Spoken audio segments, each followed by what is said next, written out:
I am Luke Colson. I work at the Mill. I was the visual effects producer. I'm Peter Hodsman and I was visual effects supervisor for CAPTCHA. Working at the Mill, we see a lot of short film scripts, and it's kind of up to us to decide which we feel we should invest in and which we should take on. The script came in and Ed, the director, had already been working with Peter Hodsman, who does some incredible designs and matte paintings. Just looking at them, we thought, well, hold on a second, there's something pretty awesome here. We thought Pete's work was incredibly original, and it was a big selling point for us. Yeah, and nothing we'd really ever seen before. Yeah, and he built the whole of London in 3D, if you like, and that big sweeping shot from high down to the bridge, and there was a huge amount of detail in that. But just to bring it to life, we're adding water and all those atmospherics as well. And that really helped us make our decision on why we wanted to work on this particular project. That was the very beginning of the process, which now seems like an eternity ago.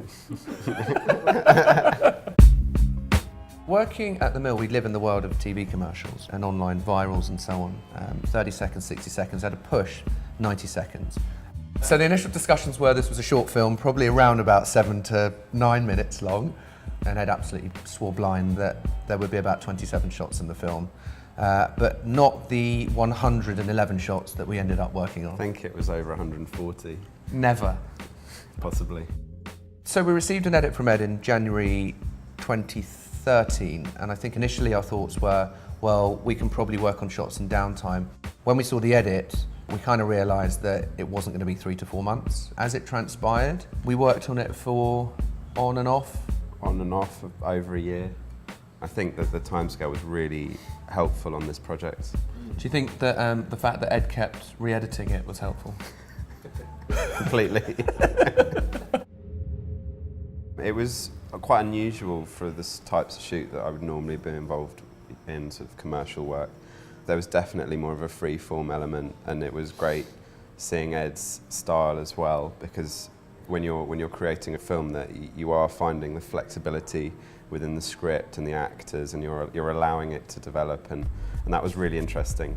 And also it allowed me to play maybe a bigger part in that, creatively actually helping seeing what we have within the studios or the sets, and that was a really, really good part of the shoot as well.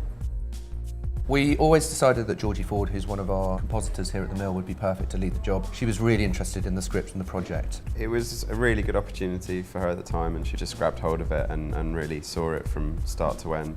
We thought the project would be manageable enough to have her lead it with a couple of people, but that proved to not quite be the case. It changed a little bit over time. It meant at some point everyone got to have some fun, because it was fun compositing. The whole team at some point had a go at it, had a stab. And it was nice to have Georgie as the kind of constant, as the lead, and I think we needed it.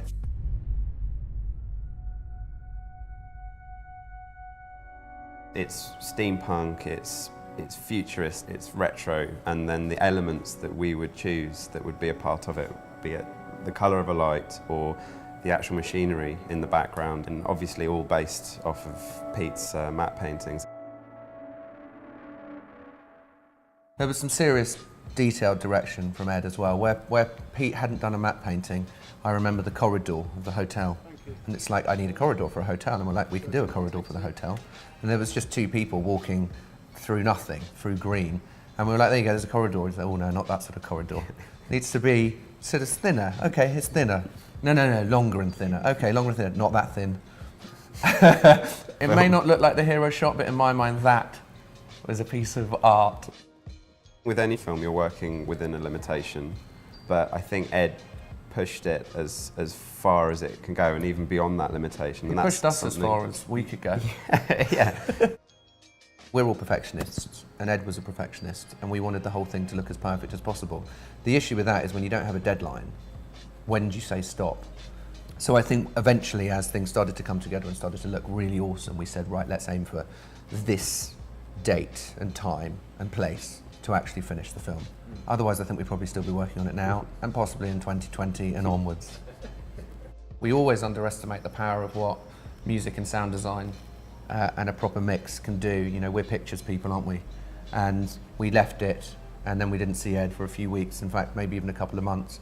And for finally to see it on the big screen with the sound with the recorded orchestra. It was really, it was mind-blowing. It's brilliant.